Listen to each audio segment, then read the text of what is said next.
जय भोलेनाथ मित्रों, आप सभी का एक बार फिर से स्वागत है। मित्रों, आज की इस अद्भुत और पौराणिक कथा में हम सभी जानेंगे भगवान शिव जी के मुख से उस चमत्कारी फूल के बारे में जिसे सिर्फ सूंघने मात्र से ही स्त्रियों को पुत्र रत्न की प्राप्ति होती है। यह कथा उन सभी माताओं और बहनों को अवश्य सुननी चाहिए जो पुत्र प्राप्ति की अभिलाषा रखती हैं। मित्रों, जो भी ध्यान पूर्वक श्रद्धा से इस कथा को सुनता है उसे ईश्वर की कृपा से तेजस्वी, सुंदर और गुणवान पुत्र की प्राप्ति होती है। तो आइए मित्रों, आपका अधिक समय न लेते हुए आरंभ करते हैं आज की दिव्य और रहस्यपूर्ण कथा। एक बार की बात है, भगवान शिव जी कैलाश पर्वत पर गहन तपस्या में लीन थे। चारों ओर हिम की शांति साधना की गूंज और वातावरण में आध्यात्मिक ऊर्जा व्याप्त थी। उसी समय आद्य शक्ति माता पार्वती वहां पधारती हैं। माता पार्वती भगवान शिव जी को श्रद्धा पूर्वक प्रणाम करके उनके समीप बैठ जाती हैं, लेकिन उनके मुख पर चिंता की रेखाएं स्पष्ट दिखाई दे रही थी। थोड़ी देर बाद भगवान शिव जी अपनी ध्यानावस्था से बाहर आते हैं और स्नेह भरी दृष्टि से माता पार्वती की ओर देखते हुए मधुर स्वर में पूछते हैं, हे देवी, क्या बात है, आज आप कुछ विषाद में प्रतीत हो रही हो। तुम्हारा मन इतना व्याकुल क्यों है? क्या कोई बात तुम्हें संतप्त कर रही है? भगवान शिव जी के पूछने पर माता पार्वती कुछ क्षण मौन रहती हैं। फिर वे गंभीर भाव से उत्तर देते हुए कहती हैं, हे नाथ, आज मैंने पृथ्वी लोक पर एक दुखद दृश्य देखा जिसे देखने के बाद मेरे हृदय में ममता रूपी मोह जागृत हो उठा और वह बार बार मेरे अंतर्मन को विचलित कर रहा है। माता पार्वती की यह बात सुनकर भगवान शिव जी बोले, हे देवी, आज आपने पृथ्वी लोक पर ऐसा कौन सा दृश्य देख लिया है जिसे देखकर आपका मन व्याकुल हो उठा? आप हमें निसंकोच होकर बताइए। तभी माता पार्वती कहती हैं, हे नाथ, पृथ्वी लोक पर बहुत सी स्त्रियां हैं जिन्हें संतान सुख की प्राप्ति नहीं हुई और वह इस दुख के कारण बहुत परेशान हैं और वह पुत्र प्राप्ति के लिए विलाप कर रही थी। हे नाथ, ऐसा हृदय विदारक और दारुण दृश्य देखकर मेरा मन व्याकुल हो उठा और मेरे मन में एक जिज्ञासा उत्पन्न हुई। हे नाथ, मैं यह जानना चाहती हूं कि क्या कोई ऐसा पवित्र उपाय है जिससे निसंतान स्त्रियां सहज रूप से तेजस्वी पुत्र की प्राप्ति कर सके। मित्रों, आदिशक्ति माता पार्वती का प्रश्न सुनकर भगवान शिव जी एक रहस्यमयी मुस्कान के साथ बोले, हे देवी, आज आपने संसार की समस्त स्त्रियों के कल्याण के लिए अत्यंत ही सुंदर प्रश्न पूछा है। हे देवी, आज मैं तुम्हें एक ऐसे अद्भुत फूल के बारे में बताऊंगा जिसे सूंघने मात्र से ही स्त्री को पुत्र की प्राप्ति हो जाती है। तभी माता पार्वती कहती हैं, हे प्रभु, वह कौन सा फूल है जिसे सूंघने मात्र से ही निसंतान स्त्री को संतान की प्राप्ति हो जाती है और उस फूल को किस प्रकार से प्राप्त किया जा सकता है?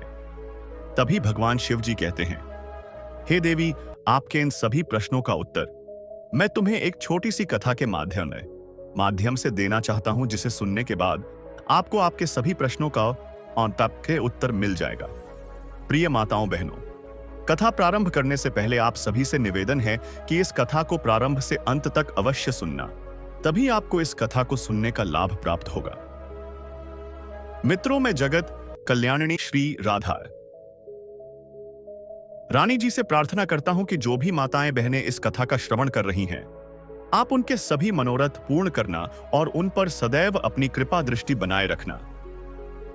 मित्रों, भगवान शिव जी कथा प्रारंभ करते हुए कहते हैं, हे देवी पार्वती, प्राचीन काल की बात है। गोवर्धनपुर नामक गांव में बलदेव नाम का एक साधारण सा किसान रहता था। उस किसान की 3 बेटियां थीं। किसान ने जैसे तैसे करके 2 बेटियों का विवाह कर दिया था और सबसे छोटी बेटी, जिसका नाम कमला था, उसका अभी विवाह नहीं हुआ था। कमला बहुत ही सुंदर और समझदार थी। वह भगवान विष्णु जी की अनन्य भक्तन थी।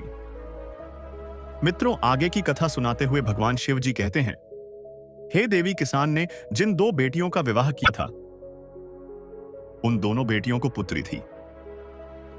उन्हें कोई पुत्र नहीं था। किसान की सबसे छोटी बेटी कमला की अभी तक शादी नहीं हुई थी। इस बात को लेकर किसान बड़ा चिंतित रहता था। वह दिन रात इसी सोच में पड़ा रहता था कि दोनों बेटियों को कोई पुत्र नहीं हुआ है। लगता है कि हमारी छोटी बेटी को भी कोई पुत्र नहीं होगा। यह सोचकर वह उदास हो जाता था और मन ही मन सोचता रहता था कि जिस प्रकार से मुझे किसी पुत्र की प्राप्ति नहीं हुई है, उसी प्रकार मेरी बेटियों के भाग्य में पुत्र प्राप्ति का सुख नहीं लिखा है। किसान अपनी बेटी की ओर देखते हुए सोचने लगा, विवाह होने के बाद अगर इसे भी पुत्र की प्राप्ति नहीं हुई तो मैं लोगों को क्या मुंह दिखाऊंगा। लोग पता नहीं मेरे बारे में क्या सोचेंगे। मित्रों, वह किसान जब भी खेतों में काम करने जाता, वह अपनी मदद के लिए अपनी सबसे छोटी बेटी कमला को साथ में लेकर जाता था। एक दिन किसान जब खेत में काम कर रहा था तो गर्मी के कारण उसने अपने कुछ वस्त्र उतारकर खेत के किनारे रख दिए और खेत में काम करने लगा। जब उसका काम खत्म हो गया तो किसान ने अपनी बेटी से कहा, बेटी जाओ मेरे वस्त्र ले आओ। किसान के कहने पर कमला वस्त्र लाने चली गई। तभी उसने देखा कि उसके पिता के वस्त्रों पर एक सर्प कुंडली मारकर बैठा हुआ था। यह देखकर वह डर गई और भागकर अपने पिता के पास गई और उसे बताया कि पिताजी, आपके कपड़ों के ऊपर एक सर्प कुंडली मारकर सो रहा है। हमें उसके साथ क्या करना चाहिए? अपनी बेटी की बात सुनकर उस किसान ने अपनी बेटी से कहा, बेटी जाओ, उस सर्प को चुपचाप उठाकर बाहर फेंक दो और मेरे कपड़े उठाकर घर ले आना। इतना कहकर वह किसान खेत से घर की तरफ चल देता है। अपने पिता की बात मानकर कमला साहस दिखाते हुए उस सर्प के पास गई और बहुत ही मधुर स्वर में कहा, हे सर्पदेव, क्या तुम्हें विश्राम करने के लिए कोई मुलायम जगह चाहिए? कमला के मुख से यह बात सुनकर वह सर्प बहुत ही मैत्रीपूर्ण आंखों से विमला की ओर देखने लगा। उस सर्प को देखकर कमला समझ गई कि यह कुछ कहना चाहता है। फिर वह उस सर्प के भाव को समझ गई और उसके लिए घास फूस इकट्ठा करके एक आसन बना दिया और उसके ऊपर उस सर्प को बैठा दिया। फिर उस सर्प से कहा, हे सर्पदेव, अब तुम इस नरम जगह में बैठ जाओ और विश्राम करो। इतना कहकर कमला अपने पिता के वस्त्र लेकर घर की ओर जाने लगी। तभी उस सर्प ने कमला से कहा, ठहरो सुंदरी, मेरी बात तो सुनती जाओ। क्या तुम प्रतिदिन मेरी सेवा में आना चाहोगी? मैं जानता हूं तुम्हारे पिता बहुत ही निर्धन हैं और वह मुझे दूर फेंकवाना चाहते थे क्योंकि उन्हें उनके कपड़े मिल सके। हे सुंदरी, तुम मुझे बहुत कोमल और सहृदय वाली लड़की दिखाई दे रही हो, इसलिए मैं तुम्हें पसंद करता हूं। यदि तुम प्रतिदिन मुझे अपने साथ घुमाने ले चलोगी तो मैं तुम्हें बदले में बहुत सारा धन दूंगा। सर्प को बोलते देख कमला आश्चर्य से बोली, हे सर्पदेव, आप कौन हैं? कमला के पूछने पर सांप ने अपने जीवन में घटित हुई घटना का वृतांत सुनाते हुए बोला, हे सुंदरी, मैं एक राजकुमार हूं। साधु महात्मा के श्राप के कारण मैं 3 वर्ष के लिए सर्प बन गया हूं। यदि तुम 3 वर्ष तक मेरी सेवा करोगी तो मुझे इस श्राप से छुटकारा मिल जाएगा और फिर राजकुमार बनते ही मैं तुम्हारे साथ विवाह कर लूंगा। सर्प की बात सुनकर कमला ने सर्प से कहा, हे राजकुमार, मुझे आपकी शर्त मंजूर है। आप जैसा कह रहे हैं मैं वैसा ही करूंगी। इतना कहकर वह उस सर्प को वचन देकर अपने घर चली गई और अगले दिन सुबह उठकर वह अपने पिता के पास गई और बोली, पिताजी, आपके कपड़े मैंने लाकर आपको दे दिए। अब तक मैंने अपनी और आपकी गरीबी देखी है। मैं काफी समय से घर पर रह चुकी हूं। अब मैं इस संसार में अपनी किस्मत आजमाने जा रही हूं। आप मुझे जाने की अनुमति दें। अपनी बेटी की यह बात सुनकर किसान को गुस्सा आ गया। वह अपनी जवान बेटी को कहीं जाने नहीं देना चाहता था, इसीलिए उसने अपनी बेटी को जाने की अनुमति नहीं दी। लेकिन कमला अपने पिता से जिद करके घर से बाहर निकल गई और उस सर्प से मिलने के लिए चल देती है, क्योंकि उसने उस सर्प को वचन दिया था। थोड़ी देर बाद वह सर्प के पास जा पहुंची। कमला को देखकर वह सर्प बहुत प्रसन्न हुआ और बोला, अब तुम आ गई हो तो मुझे थोड़ा इधर उधर घुमाने के लिए ले चलो। कमला ने वैसा ही किया। उसने उस सर्प को अपने साथ लिया और उसे घुमाने के लिए चल देती है। उस सर्प को घुमाने के बाद जब वह उसे लेकर वापस जंगल में आती है तो वह देखती है कि उसके सामने एक शानदार महल जंगल में अचानक से प्रकट हो गया। उस महल में एक भव्य कक्ष था जिसमें एक पीठिका थी जो तरह तरह के खाने के व्यंजन से सजी हुई थी। इस प्रकार का खाना उस किसान की लड़की कमला ने अपने पूरे जीवन काल में कभी नहीं देखा था। कमला ने भरपेट भोजन किया। उसके बाद वह सोने के लिए अपने बिस्तर पर चली गई और फिर रोजाना वह 1 घंटे के लिए उस सर्प को अपने साथ घुमाने ले जाती। उसके बाद महल में लेकर आ जाती, जहां उसके लिए सब कुछ तैयार किया जाता था और उसके लिए महल में शानदार व्यवस्था की जाती थी। इस प्रकार धीरे धीरे 1 वर्ष बीत जाने के बाद एक दिन किसान की बेटी ने उस सर्प से कहा, बहुत दिन हो गए हैं, मैं अपने घर जाना चाहती हूं और अपने पिता से मिलना चाहती हूं। कमला की बात सुनकर उस सर्प ने कमला को उसके पिता से मिलने की अनुमति दे दी और कहा कि अगले दिन वापस लौट आना आप आ सका ने। सर्प से आज्ञा पाकर कमला महल के अंदर गई। एक थैले में बहुमूल्य हीरे जवाहरात और सोना चांदी भरकर अपने घर की तरफ चल देती है। जब वह बहुत सारा धन लेकर अपने पिता के घर पहुंची तो उसके पिता और उसकी बहनें इतना सारा धन देखकर आश्चर्यचकित रह गए और वह सब जानना चाहते थे कि इतना सारा धन इसे कहां से मिला, इसका मालिक कौन है। लेकिन उस लड़की ने उन्हें कुछ भी नहीं बताया क्योंकि उस सर्प ने कमला को यह बात बताने से मना किया था।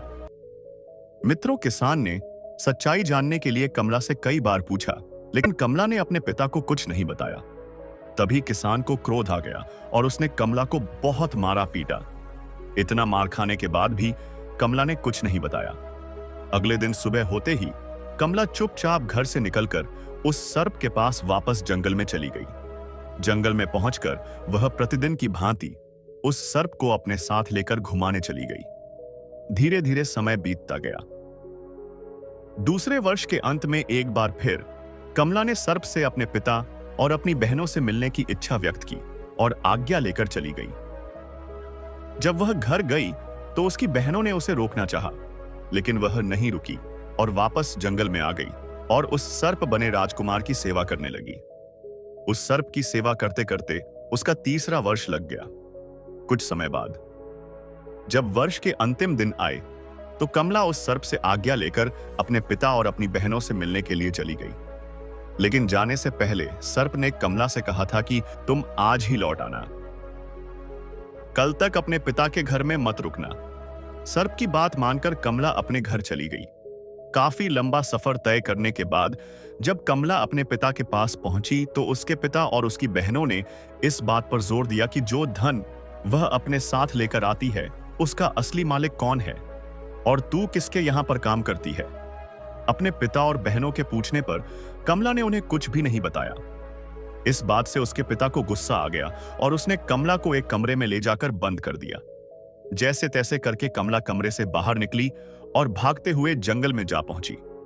लेकिन जब तक वह घर से जंगल में लौटी तब तक बहुत देर हो चुकी थी। वह सर्प अब वहां पर नहीं था। वह घबरा के इधर उधर उस सर्प को खोजने लगी। उसने जंगल में सभी जगह देखा किंतु उसे वह सर्प नहीं मिला और जिस महल में वह उस सांप के साथ रहती थी वह भी गायब हो चुका था। मित्रों, आगे की कथा सुनाते हुए भगवान शिव जी कहते हैं, हे देवी, जब वह लड़की अपने पिता के घर गई थी उसी दिन उस सर्प बने राजकुमार के श्राप के 3 वर्ष पूरे हो गए थे और वह सांप फिर से राजकुमार के रूप में बदल गया था और वह अपने राज्य को वापस चला गया था। इधर कमला उस सांप को जंगल में ना पाकर बहुत दुखी होती है और अपनी दोनों बहनों और पिता को कोसने लगती है कि आज अगर मेरे पिता और मेरी बहनें मुझे ना रोकती तो आज वह सांप मेरे पास होता। फिर वह अपने मन में निर्णय लेती है कि वह उस सर्प को खोज कर रहेगी, चाहे कुछ भी हो जाए। मित्रों, इतना सोचकर वह उस सर्प को खोजने के लिए चल देती है। उस सर्प को ढूंढते ढूंढते उसे जंगल में एक झोपड़ी मिलती है। वह उस झोपड़ी के पास पहुंचकर आवाज लगाती है। तभी उसके अंदर से एक बुढ़िया निकलकर बाहर आती है। कमला ने उस बुढ़िया से रात रुकने के लिए आश्रय मांगा और बुढ़िया को सारी बात बताई। फिर बुढ़िया ने उसका बहुत ही प्रेम से स्वागत किया, उसे रहने के लिए आश्रय दिया। अगले दिन जब वह बुढ़िया से विदा लेकर जाने लगी तो बुढ़िया ने विमला को 3 सेब दिए और बताया कि पहले सेब में एक सोने की थाली है, दूसरे सेब में सोने की अंगूठी है और तीसरे सेब में एक नवरत्नों से जड़ित हार है। उसने सेब देते हुए आगे का रास्ता कमला को बता दिया जिससे कि वह राजकुमार तक पहुंच सके। कमला ने उस बूढ़ी औरत का धन्यवाद किया और वहां से आगे बढ़ गई। इस प्रकार कमला तीनों सेबों को लेकर के आगे निकल पड़ी। चलते चलते उसे रास्ते में एक बर्फ का पहाड़ मिला। उस पहाड़ को देखकर वह भयभीत हो गई। उसे समझ में नहीं आ रहा था कि वह कैसे इस बर्फ के पहाड़ को पार करे। तभी उसे कुछ ही दूरी पर एक लोहार दिखाई दिया। वह उस लोहार के पास जाकर मदद मांगने लगी। लोहार को उस पर दया आ गई और उसने पहाड़ पर चढ़ने के लिए उसे एक औजार बनाकर दे दिया। औजार के सहारे उसने पहाड़ पार कर लिया। मित्रों, पहाड़ पार करते ही कमला को एक अत्यंत ही सुंदर राज्य दिखाई दिया, जहां पर वह राजकुमार रहता था। यह उसी राजकुमार का राज्य था जो श्राप के कारण सर्प बना हुआ था, जिसे कमला प्रतिदिन जंगल में घुमाने ले जाती थी। इधर वह राजकुमार जो था, पहले से ही विवाहित था।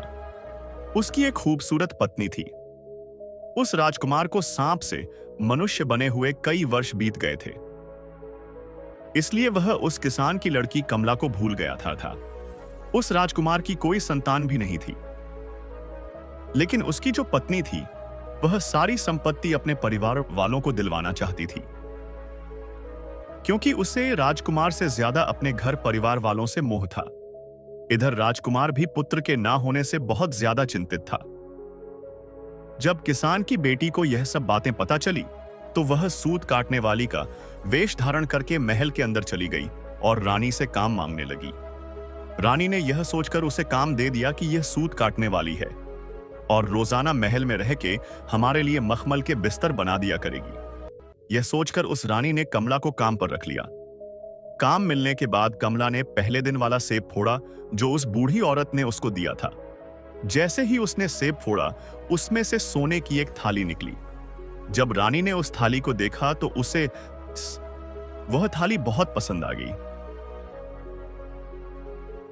रानी ने कमला से कहा, हे दासी, मैं तुम्हारी यह थाली तुमसे खरीदना चाहती हूं। रानी की बात सुनकर कमला ने कहा, रानी साहिबा, यह थाली मैं आपको एक ही शर्त पर दे सकती हूं। यदि आपको मेरी शर्त मंजूर है तो तभी रानी ने कमला से पूछा, हे दासी, तुम्हारी क्या शर्त है? कमला ने अपनी शर्त बताते हुए कहा, रानी साहिबा, अगर आप मुझे एक रात के लिए अपने पति के साथ सोने दोगी तो यह थाली मैं आपको दे दूंगी। रानी ने कमला की बात मान ली, क्योंकि उसे वह सोने की थाली बहुत पसंद थी। फिर क्या था मित्रों, जैसे ही शाम हुई, रानी ने राजकुमार को नींद की औषधि दे दी और इस प्रकार से राजकुमार को गहरी नींद आ गई और वह सो गया। फिर राजकुमार के सो जाने के बाद रानी किसान की लड़की को उसके शयन कक्ष में ले गई और राजकुमार के पास छोड़कर चली आई।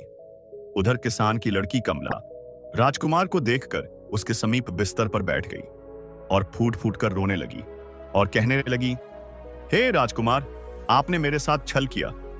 मैंने 3 साल तक आपकी सेवा की है।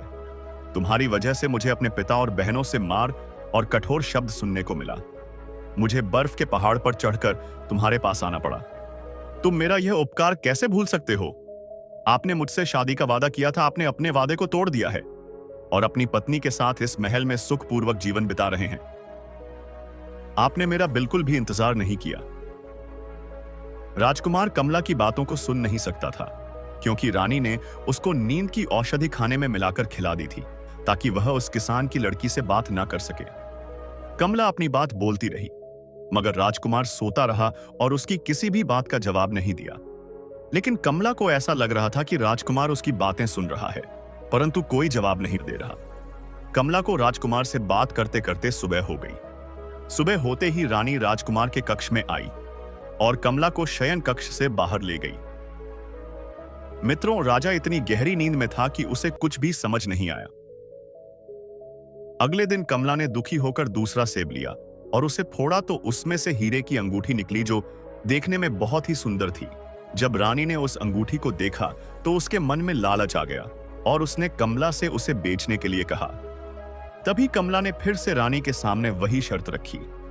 रानी ने कमला की शर्त मान ली और उसे ले जाकर राजकुमार के कक्ष में छोड़ दिया।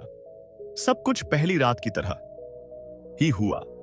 राजकुमार नींद की औषधि खाने की वजह से गहरी नींद में सो रहा था, क्योंकि रानी ने दूसरी रात भी राजकुमार को नींद की औषधि खाने में मिलाकर खिला दी थी। किसान की बेटी कमला फिर से राजकुमार के सामने अपना वही वृतांत सुनाने लगी और जोर जोर से रोने लगी। इस बार राजकुमार का प्रधान सेवक किसान की बेटी की यह सब बात चुपचाप सुन रहा था। अगले दिन जब सुबह हुई तो राजकुमार के प्रधान सेवक ने राजकुमार को रात में उसके साथ हुए सारे किस्से को सुना दिया। यह बात सुनकर राजकुमार को बहुत आश्चर्य हुआ। और उसे अपना किया हुआ वादा याद आ गया। फिर राजकुमार ने सोचा, मुझे उससे मिलना चाहिए। मित्रों, उधर सुबह होते ही रानी कमला को अपने साथ लेकर अपने कक्ष में चली गई थी। थोड़ी देर बाद कमला ने उस बूढ़ी औरत के द्वारा दिया हुआ तीसरा सेब फोड़ा तो उसमें से एक चमचमाता हुआ नवरत्नों से जड़ित हार निकला। रानी ने जब वह नवरत्नों से जड़ित हार देखा तो उसे लालच आ गई और उसने कमला से कहा, यदि वह उसको यह नवरत्नों से जड़ित हार दे दे तो वह इस रात भी उसे राजकुमार के साथ सोने देगी। रानी की यह बात कमला मान गई। जब शाम हुई तो रानी ने राजकुमार के लिए खाना परोसा, लेकिन इस बार राजकुमार ने खाना नहीं खाया क्योंकि उसे पता चल गया था कि इस खाने में नींद की औषधि मिली हुई है।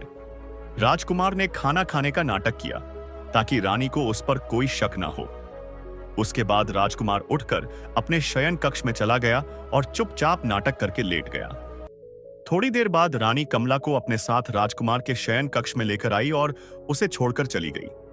कमला उदास होकर के राजकुमार के बिस्तर के पास में गई और वहीं पर खड़ी होकर रोने लगी और कहने लगी, हे राजकुमार, आपने मेरे साथ ऐसा क्यों किया? मैंने तो 3 वर्षों तक निस्वार्थ भाव से आपकी सेवा की। मुझे अपने पिता और बहनों से मार और कठोर शब्द मिले। आपसे मिलने के लिए मुझे बर्फ के विशालकाय पर्वत को पार करना पड़ा, जंगल में इधर उधर भटकना पड़ा। आप यह सब कुछ कैसे भूल गए? आप यहां अपनी पत्नी के साथ महल में सुखपूग जीवन जी रहे हो। मित्रों, इस बार राजकुमार चुपचाप कमला की बात सुन रहा था, लेकिन वह झूठ मूठ कर सोने का नाटक कर रहा था और मन ही मन सोचने लगा कि एक मेरी रानी है जिसके लिए मैं इतना सब कुछ करता हूं और वह मेरी संपत्ति को अपने मायके वालों को देना चाहती है, मुझे सम्मान तक नहीं देती। और एक यह लड़की जो अपने प्रेम को ढूंढते हुए यहां तक आ गई, और जब मैं सर्प रूप में था तो इसने लोगों की परवाह ना करते हुए मेरी दिन रात सेवा की। मित्रों, यह सब सोचकर राजकुमार ने अपनी आंखें खोली और कमला को गले से लगा लिया और उसे दरबार में ले जाकर सबके सामने अपनी पत्नी के रूप में अपना लिया। उसके बाद किसान की बेटी कमला से पूरे विधि विधान से विवाह किया और खुशहाल जीवन व्यतीत करने लगा। फिर एक दिन राजा के महल में एक सन्यासी महात्मा भिक्षा मांगने के लिए आए। कमला ने सन्यासी महात्मा का बहुत आदर सत्कार किया, उन्हें भोजन कराया और अन्न दान किया। कमला की सेवा भक्ति और उसके आदर सत्कार से प्रसन्न होकर साधु महात्मा ने कहा, हे पुत्री, मैं तुम्हारी सेवा भक्ति से बहुत प्रसन्न हुआ, मांगो, तुम्हें क्या चाहिए? तभी कमला ने हाथ जोड़ते हुए कहा, हे साधु महात्मा, आप मुझे पुत्र प्राप्ति का मार्ग बताइए। कमला के पूछने पर साधु महात्मा ने कहा, हे पुत्री, तुम चिंता मत करो, आज मैं तुम्हें एक ऐसे फूल के बारे में बताने जा रहा हूं जिसे सूंघने के बाद स्त्री को पुत्र की प्राप्ति होती है। आगे सन्यासी महात्मा ने कहा, हे पुत्री, इस फूल को जो भी स्त्री मासिक धर्म पूरा होने के बाद में सूंघ लेती है और सूंघने के बाद में अपने पति के साथ संसर्ग करती है और गर्भ धारण करती है, उसे निश्चित ही एक गुणवान और भाग्यवान पुत्र की प्राप्ति होती है। मित्रों, आगे साधु महात्मा ने कमला से कहा, हे पुत्री, इस महल के बगीचे के पूर्व दिशा में धतूरे का एक पेड़ है, उसमें धतूरे के फूल लगे हुए हैं जो भगवान शिव जी को अत्यंत ही प्रिय है। तुम सुबह सुबह ब्रह्म मुहूर्त में उठकर स्नान ध्यान करने के बाद उस फूल को तोड़कर भगवान शिव जी के शिवलिंग पर चढ़ा देना। शिवलिंग पर चढ़ाने के बाद तुम उसे अपने साथ ले आना और अपने पति से मिलने से पहले उस फूल को सूंघ लेना। उसके बाद तुम उसके साथ संबंध स्थापित करना। ऐसा करने से तुम्हें अवश्य ही पुत्र की प्राप्ति होगी। इतना कहकर वह साधु महात्मा वहां से चले जाते हैं। मित्रों, यह बात कमला ने राजकुमार को बताई। राजकुमार यह सुनकर बहुत प्रसन्न हुआ। कुछ दिन बाद कमला को मासिक धर्म की पीड़ा हुई। उसके बाद वह मासिक धर्म से निवृत्त होकर स्वच्छ होने के बाद महल के उद्यान में जाती है और धतूरे के फूल को तोड़कर भगवान शिव जी के शिवलिंग पर अर्पित करती है। उसके बाद घर लाकर उस फूल को सूंघ लेती है और राजकुमार के साथ में संबंध स्थापित करती है और फिर वह गर्भ धारण करती है। जब उसके गर्भकाल का समय पूरा हुआ तो कमला न एक तेजवान और गुणवान पुत्र को जन्म दिया। पुत्र प्राप्ति की खुशी में राजकुमार ने सारे राज्य में मिठाई बांटी और गरीबों को दान पुण्य किया। उसके बाद कमला अपने पति के साथ अपने पिता के घर जाती है। अपनी पुत्री को एक सुंदर राजकुमार के साथ आता देखा किसान बहुत खुश हो जाता है। वह उसका स्वागत करता है। फिर कमला ने अपने साथ घटित हुई सारी घटना अपने पिता को सुना दी और फूल वाली बात अपनी बहनों को भी बताई। यहां तक कि राजा की पहली रानी को भी उसने यह फूल वाली बात बताई। फिर तो सभी को पुत्र की प्राप्ति हुई और जिसने पुत्री चाही उसे पुत्री की प्राप्ति हुई। मित्रों, आगे भगवान शिव जी कहते हैं, हे देवी, इस कथा को सुनने के बाद आपको आपके प्रश्न का उत्तर मिल गया होगा। तभी माता पार्वती कहती हैं, हे प्रभु, आपके मुख से यह अद्भुत जानकारी पाकर मैं धन्य हो गई। मैं इस ज्ञान को समस्त लोकों में प्रसारित करूंगी। प्रिय मित्रों, इस प्रकार से आज की यह कथा समाप्त हुई। आशा करते हैं कि आपको यह कथा पसंद आई होगी। यदि आपको यह कथा पसंद आई हो तो कमेंट बॉक्स में सच्ची श्रद्धा से जय भोलेनाथ, जय हरि विष्णु अवश्य लिखें। भगवान भोलेनाथ आपकी सभी की मनोकामना अवश्य पूर्ण करेंगे। प्रिय मित्रों, वीडियो देखने के लिए आप सभी का बहुत बहुत धन्यवाद।